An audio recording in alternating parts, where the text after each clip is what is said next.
Can a single heartbeat separate a leader from oblivion?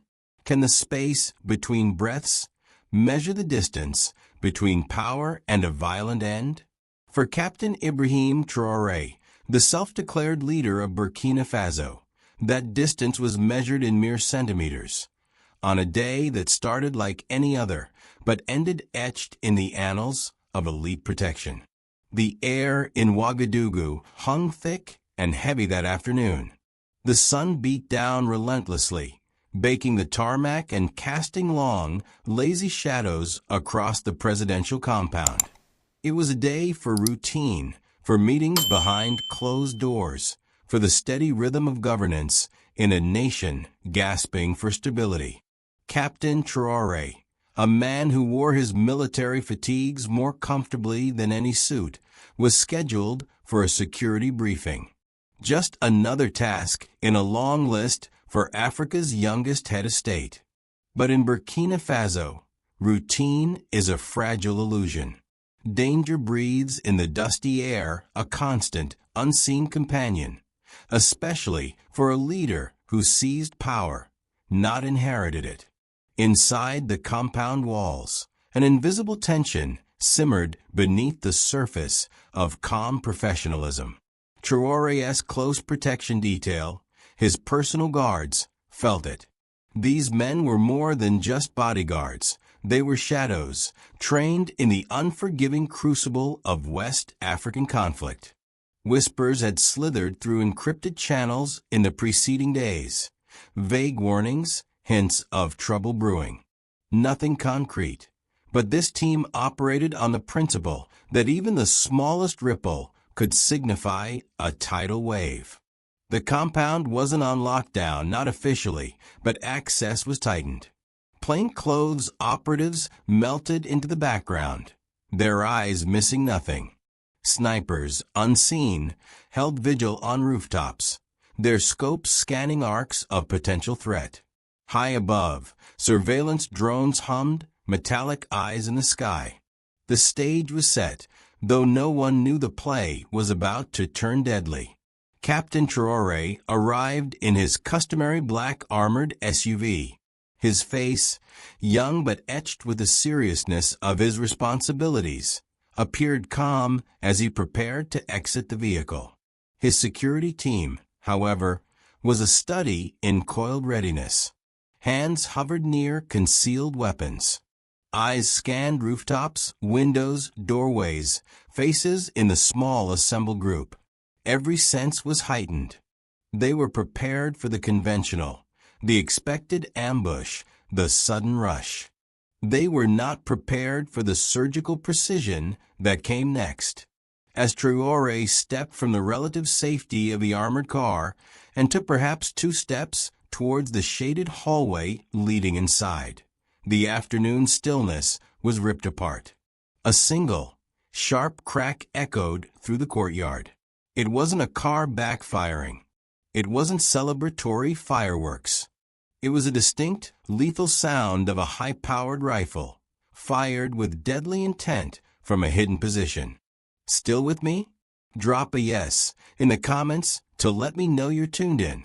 The bullet hissed past Traoré's head, missing him by a margin so slim it seemed impossible.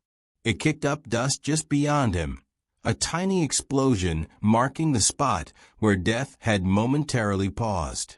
In the fraction of a second that followed, before the sound had even fully registered in the minds of onlookers, the scene erupted not into panic, but into a display of chillingly effective coordination. Traoré vanished. One moment he was there, a target in the open. The next he was gone, pulled violently behind the nearest solid cover by hands that moved faster than thought. His bodyguards didn't flinch, didn't hesitate. They reacted with the instinct of apex predators. One guard, known only as Cal, didn't seek cover. He moved forward, towards the danger, his weapon already up and scanning, his body becoming a momentary shield. His eyes, cold and focused, swept the direction the shot likely came from. It was a terrifying ballet of survival, practiced countless times until it became pure muscle memory. But why? Why was this young captain, barely in his mid-30s, such a marked man? To understand the bullet, one must understand the storm Ibrahim Traoré willingly walked into. Burkina Faso was and is a nation under siege, torn apart by brutal Islamist insurgencies linked to global terror networks like Al-Qaeda and ISIS. Vast swathes of the country, particularly in the arid north, had become no-go zones, controlled not by the state, but by militants who imposed their will through fear and violence. Millions were displaced, fleeing homes and livelihoods. Roads once vital for trade became death traps, seeded with hidden explosives. The fabric of society was fraying, thread by thread. Into this maelstrom stepped Captain Traoré in October 2022. He wasn't elected. He arrived via a coup, ousting another military leader, Paul-Henri Damiba, who himself had taken power promising to quell the violence, but had failed to stem the tide. Traoré represented something different. Standing amongst his soldiers, clad in camouflage, speaking plainly, he radiated a calm resolve. He didn't promise miracles, but he promised sovereignty. He broke sharply with the past, particularly with the nation's former colonial ruler, France. He demanded French troops leave, questioning the effectiveness and motives of Western intervention. He spoke of Burkina-based solutions for Burkina-Bay problems, a message that resonated with a population weary of conflict and perceived foreign interference. This stance, however, instantly drew lines in the sand.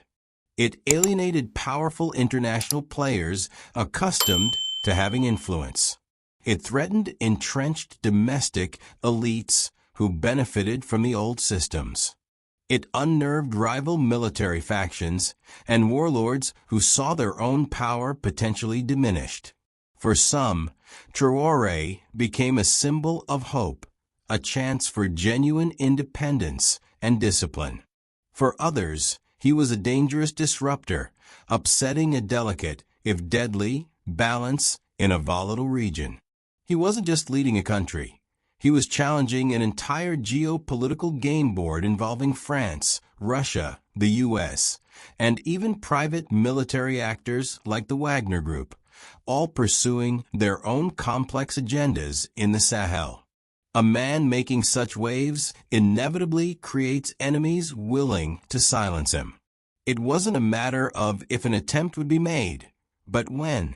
The single shot that missed him triggered a response that stunned even seasoned intelligence observers. This wasn't standard VIP protection. It was something else, a hybrid doctrine forged in the specific chaos of West Africa. As Traoré was shielded, the wall shield protocol snapped into place. 3 guards formed a tight triangle around him, moving with incredible speed. They weren't just using their bodies. They deployed specialized gear, lightweight, flexible armored vests, Kevlar-coated umbrellas that unfurled into protective screens, and curved ballistic shields snatched from discreet bags. These weren't ceremonial props. They were advanced tools designed to stop bullets while allowing rapid movement. Behind this living, moving fortress came the anchor, a 4th guard covering their rear, relaying encrypted evacuation codes via radio. The goal: get the principal out of the kill zone immediately. Simultaneously, another layer of the defense system activated. The shot hadn't just been heard, it had been seen. Observers, strategically hidden on nearby rooftops and vantage points before the event, were part of the instant threat triangulation system. They had already mapped potential sniper hides. The moment the muzzle flash bloomed, however briefly, their scopes locked onto the source. Within an astonishing 15 seconds, they had pinpointed the origin point and the likely direction of the attacker's movement. Information flowed instantly to the team on the ground. But the threat wasn't just a sniper. Traoré's team understood asymmetric warfare. The first shot could be bait, designed to draw security forces into a secondary trap, a car bomb, a drone strike, a ground assault by operatives disguised as civilians or even journalists. This is where the unseen defenses kicked in. Two plainclothes agents positioned on the outer perimeter activated high-frequency mobile jamming units. Concealed within ordinary-looking briefcases, these devices unleashed powerful electromagnetic pulses. Their purpose wasn't just to block remote detonation signals for bombs or drones. It was to fry their circuitry completely. Any remote trigger within a 100-meter radius would likely fail or be rendered inert. It was a shield against the invisible threats that haunt modern conflict zones. While this electronic warfare unfolded, a calculated deception began. A body double, an army operative chosen for his similar build and appearance to Traoré, was rushed towards the visible armored convoy, creating the illusion that the president was being evacuated via the standard route.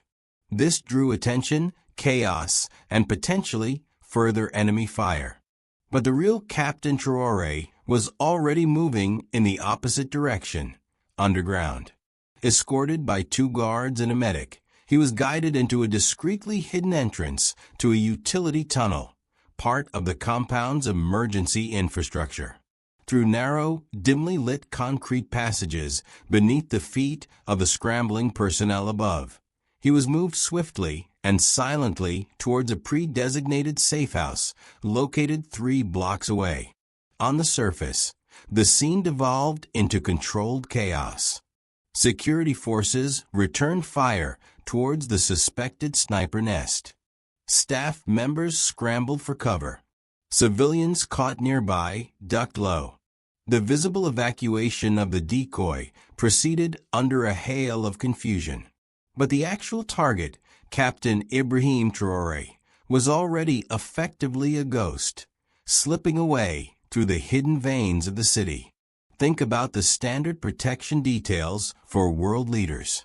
The Russian FSO employs multiple layers, concentric rings of security. The U.S. Secret Service uses extensive advance work, backup convoys, and established escape routes. These are formidable systems, backed by immense resources. Traoré's team operates differently. They blend the discipline of elite forces with the adaptable, unpredictable speed of guerrilla fighters. Their methods might seem raw, honed by necessity rather than limitless budgets, but on that day, they proved devastatingly effective. As one anonymous guard later stated, the plan isn't to stop the bullet. It's to not be there when it arrives.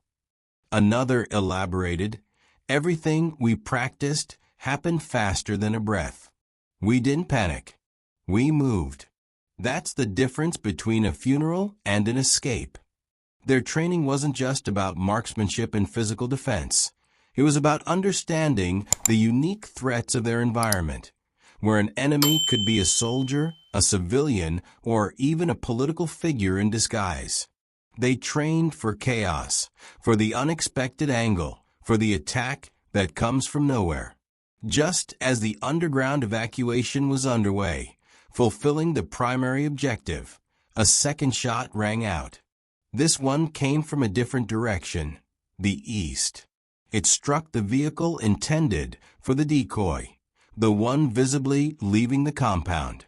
The bullet sparked off the armor, a confirmation that the attackers were persistent, possibly observing the decoy's movement.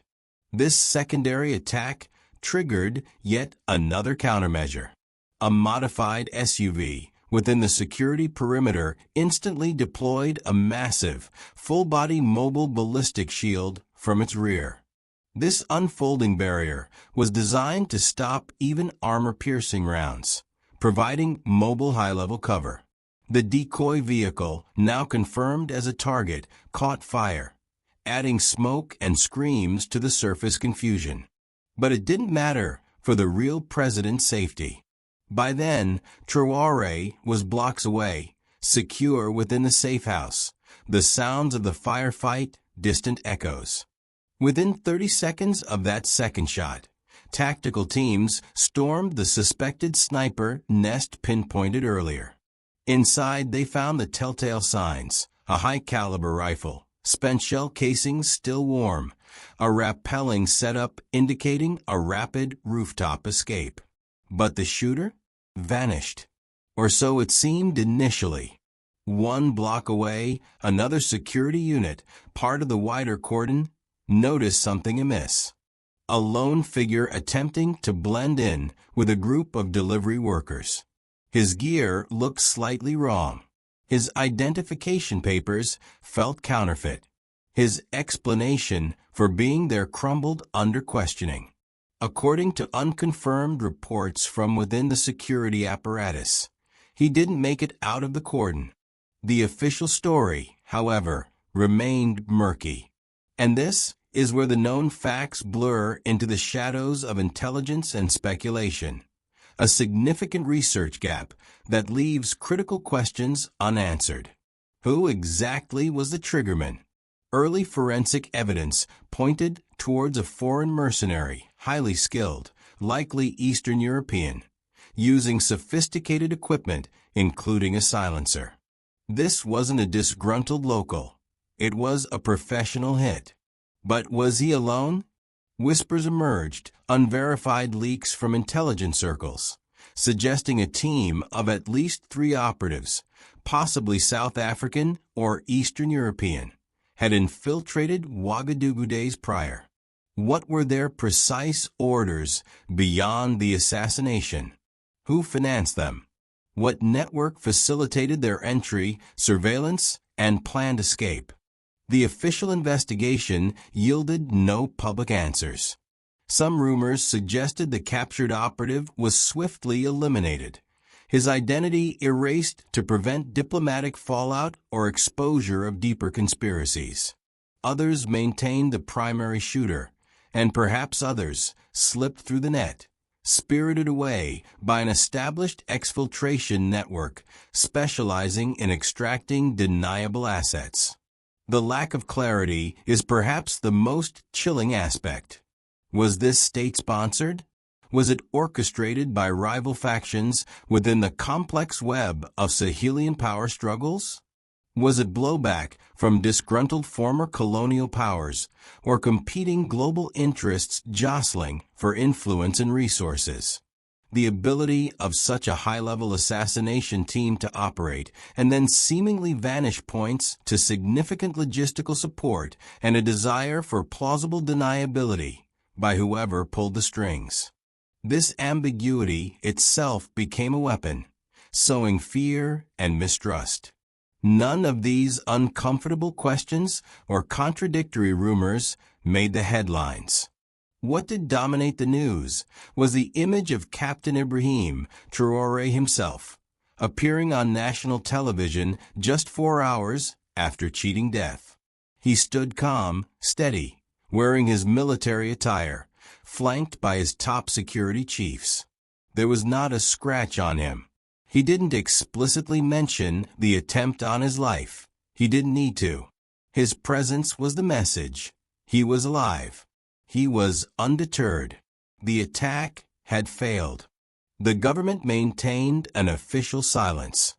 No detailed statements about the incident, no updates on the investigation, just a quiet but noticeable tightening of presidential security, internal personnel shuffles, and a media blackout on speculative details.